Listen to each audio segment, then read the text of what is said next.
kujtoj momentet kur kputucët e Krishtlindjes mbritën në laç. Vërtet, ne prej shumë viteve festonim edhe gëzoheshim me fëmijët, do të thonë Perëndia na kishte bekuar për të bekuar të tjerët, por e veçanta e kputucëve të Krishtlindjes ishte komplet ndryshe nga gjithçka që kishim përjetuar. Do thoni ju pse, sepse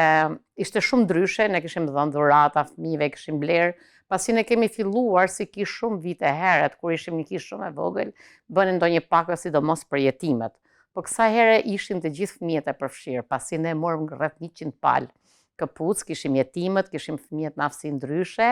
edhe fëmijët të cilët vinë rregullisht në kish, dhe e bukur asaj ishte se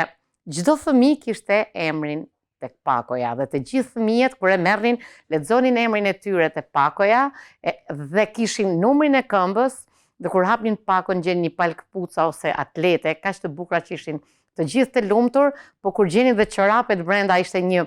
ndryshe nga çdo herë. Ne kemi marrë pra dhe u kemi dhënë ose dikush na ka bekuar, por e veçanta e këpucëve ishte tepër personalizuar dhe që atëherë fëmijët përsëri pyesin, a do të na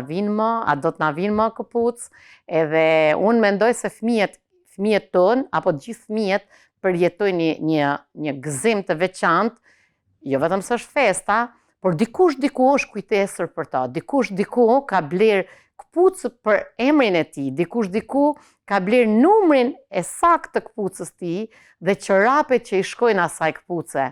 Dhe për mua ose dhe për fëmijët, domethënë kam parë atë ndryshimin se çfarë ndryshimi të madh ka një gjest ndryshe nga herët e tjera. Pra, nëse ne jemi mësuar si kish t'u japim njerëzve, t'u japim fëmijëve, sepse fëmijët janë të parët që e gëzojnë një dhuratë, sepse janë të qiltër, sepse Krishti tha lenit fëmijët të vinë tek unë për shkak të qiltërsisë tyre,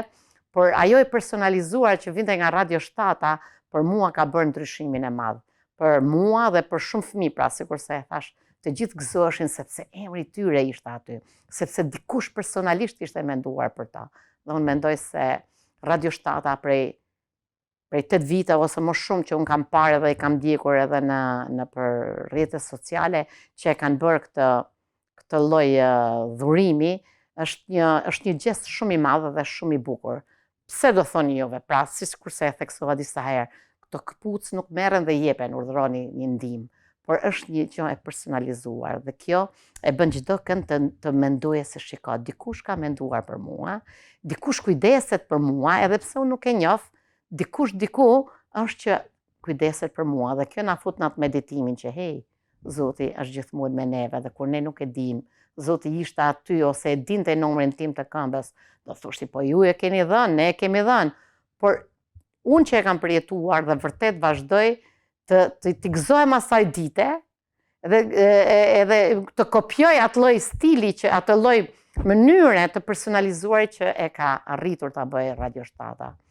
Nuk di se çfarë mund të them më shumë, veçse të them lavdi Zotit për njerëz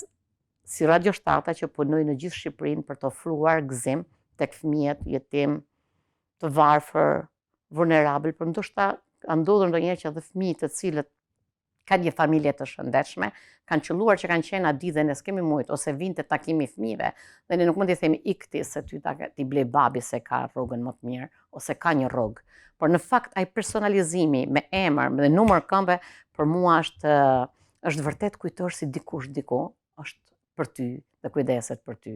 Dhe këtë vetëm Zoti mund ta bëjë dhe njerëz si Radio Shtata. Shumë faleminderit Radio Shtatës. Nuk e di, por besoj se shpërblimi do të vijë nga Zoti për Radio Shtatën dhe çdo punonjës të Radio Shtatës.